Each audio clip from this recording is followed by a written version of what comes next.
Welcome back to the SS Maynerd channel.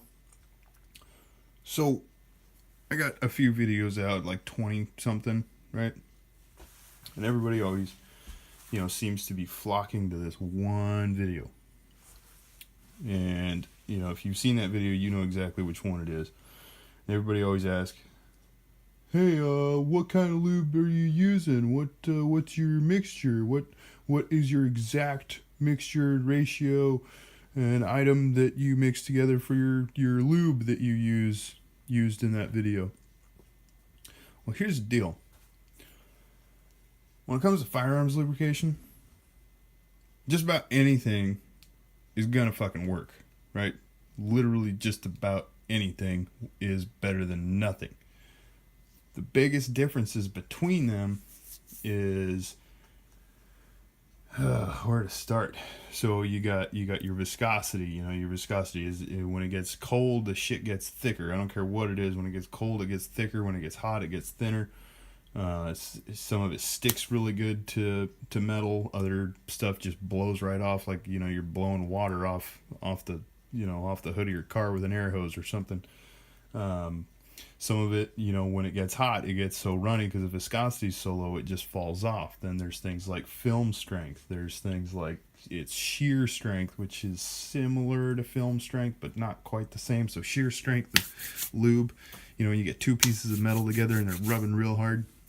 The shear strength is in relation to how much shear force, the sliding action, that it takes to basically break through that layer of lubricant and tear it away and just leave you with metal on metal, literally just like taking it and wiping away all the oil. If that's the oil is sheared, it's no longer providing a lubric boundary film between the two layers. And like I said, anything is better than nothing. Like for years, this was about the only gun lube that I would buy. Just your good old number 9. Why? Because it works. It works really well. There ain't a goddamn thing wrong with that shit.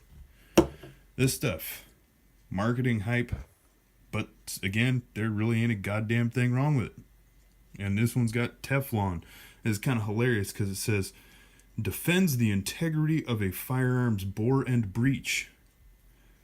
In reality, if it's oil that's made to provide some sort of lubrication and corrosion protection, all of them do exactly that. They defend the integrity of the firearm's bore and breech. They defend the integrity of the whole damn thing.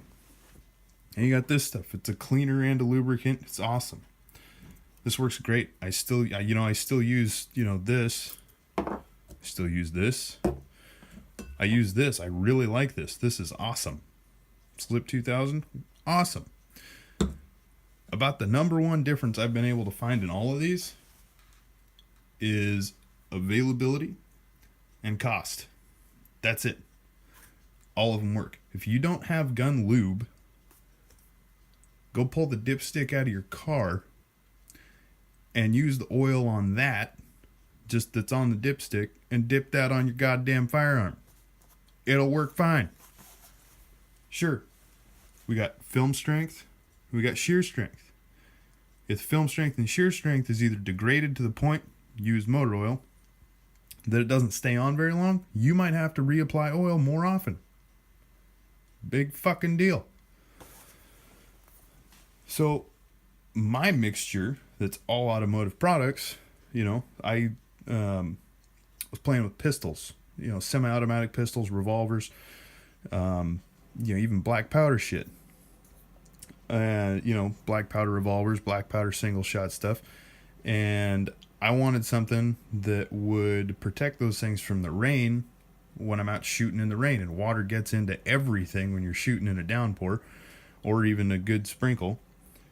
And next thing you know, you get home from the range, you put the shit away, and then you come back in a couple of days because you had to go to work, you had to take care of the kids, you had to take care of the wife, you had to take care of the cars, you had to take care of life, and you pull that damn thing out of the case again, and it's got rust in places. I was tired of that shit.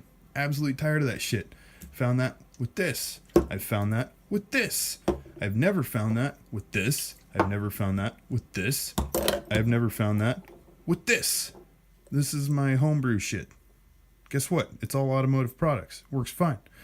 So I wanted something that had a really high shear strength. I wanted something that had some really sticky action to it. And I wanted something that was slippery and something that had a lot of anti-wear agents in it. You know, high pressure anti-wear agents. So I mixed together some STP, just regular blue bottle STP, some synthetic motor oil. I don't give a fuck about the brand. But the one I used on hand was the Extended Performance Mobile 1, because that's what I run in my vehicles nowadays, because it seems to do better than other ones, other oils. So we got 530 Mobile 1, we got STP, and they're almost in equal parts. Literally like 50-50. And then I added a little bit of Marvel Mystery Oil. A little bit. You know why? Because Marvel Mystery Oil has a little bit of a cleaning agent to it. And apparently it's got a mystery in it. And I like mystery. Mystery is cool. You know, the unknown keeps things exciting. And guess what? For a pistol, for a bolt rifle, this shit works awesome. I've never had anything rust. I've never had water come through this. Ever. I put it on, let it sit for a little bit, and then I wipe the shit out of it on the outside so that I can actually hang on to the damn thing. And it does just fine. But here's another thing to keep in mind. We got specialty gun lubes out there on the market. If you can afford them, if you want to buy them, if you want to try them, go get them. It doesn't matter. Go get them. This stuff works great. The Redline synthetic stuff, or not Redline, Lucas synthetic gun oil that has a red color to it, that works great too. This stuff, it's awesome. It's a cleaner, it's a lube, and it does good. You know, the tests that I think are absolutely ridiculous is where people take clean plates of steel, or just plates of just like P&O, pickled and oiled steel, you know, the stuff without all the mill scale on it. Or they shine them up even. You got a shiny piece of steel. And they coat them with all these different oils. And then they go stick them outside in the rain and shit and let them sit there for a week or 2 weeks. That literally doesn't prove shit other than, can I run this thing through the washing machine and it still come out with oil on it? That's about all it tells you. Oh, well, this one corroded in 2 days and this one corroded in 3 days. Do you just store your gun outside in the fucking pond? Probably not. That's total bullshit. I'll tell you what does matter. Put the shit on your gun, run the goddamn thing, and if it works, it works. If it doesn't, it doesn't. One thing I will say about petroleum-based products that are meant for the automotive world, most of these products are tested and formulated and reach their actual claims when you run them through a recirculating and filtered system, like the oil system in a car, truck, tractor, whatever. They weren't intended to just be set on the surface of firearm parts and then have carbon blasted into them and the shit just sit there and build up. So you get a lot of buildup in a gas-operated system with one of these, or just a dirty running system like some autoloader pistols. You'll get a lot of buildup. Revolvers even, you get a lot of buildup. Since it doesn't have the chance to recirculate and run through a filter, it doesn't get a chance to clean that shit out. So what happens next? Well, it just builds up and it gums up. Does it still do its job? Sure, absolutely. When you're running the damn thing, it blows most of that stuff out anyway. And it's sticky enough because of that STP. It still stays put. And STP's number one main ingredient is ZDDP. ZDDP.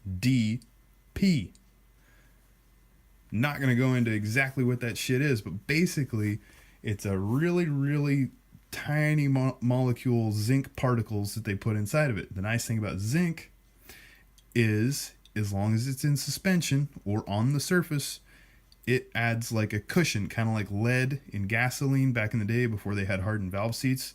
There was lead in there to cushion the valves in the valve seats so they didn't beat themselves to death. Well, you get rid of that, and guess what? All these flat tappet cam cars from the 50s, 60s, and sometimes even into the 70s, before they were putting hydraulic lifters and everything, and even up into the early 70s and in some cases mid 70s, when they had soft valve seats and for the most part fairly soft valves as well, and flat tappet cams. The lead was in the fuel to keep those things from beating themselves apart. When they took that out, things went to shit in those engines. So what'd they have to do? They had to put anti-wear additives, high pressure wear additives into oils. Then as materials got better, they started taking that shit out. So in a gun, parts are hardened to various degrees. You got, this part of the gun is this hard, this part of the gun is that hard, the barrel's this hard, the bolt's this hard, the breech face is this hard, the rest of the damn thing is that hard. You got all this weird stuff. So something's going to wear first. So it would make sense you want a high pressure additive to be put into your oil to help protect from that. So that was my reasoning with putting ZDDP or STP into my home lube. And it works great. It is awesome. Awesome. The only downside I've noticed is since it doesn't get to run through a filter, it does pick up a little bit more carbon.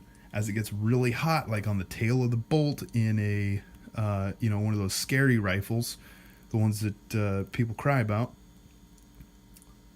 it carbons up a little bit. But guess what?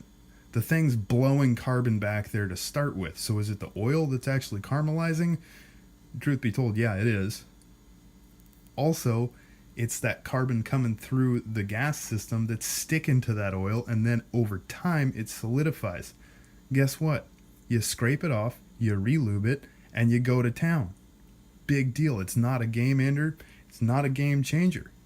It works good, just like all of these do. Stop obsessing about lube. Go buy one. Go pull that spare quart of motor oil out of your car if you're in a pinch, or if you're a broke dick, like this guy, and use the shit. It'll be fine. You're not gonna fuck anything up. I mean, is what really fucks guns up is over cleaning will ruin your bore and chamber. If you just sit there and scrub that shit, you're gonna ruin it. Stop doing that shit.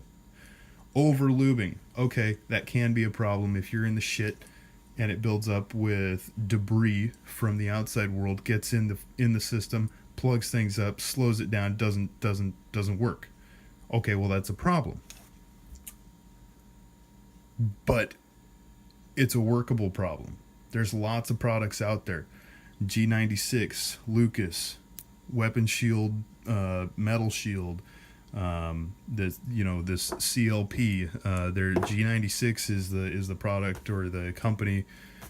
G96 is the line of product that the military is currently using for their lubes. They even have a bio-friendly lube right now, and it seems to be the best stuff out there. Problem is, it's kind of expensive, and you can't buy it everywhere. So if you're like a normal person, you go buy what you can get locally. You go buy what's on the shelf. And that's the nice thing about motor oil. It's everywhere. So I would go ahead and suggest, if anybody wants to try motor oil, go ahead and try it. At least then you have the experience. You know how the stuff works, how it reacts with the system that you're putting it on. Even if it's not the best thing, the shit'll work fine. Stop freaking out about it. Pick an oil and run with it. You'll do great, I promise. Cheers. Have a good night. Peace out. And remember, be safe.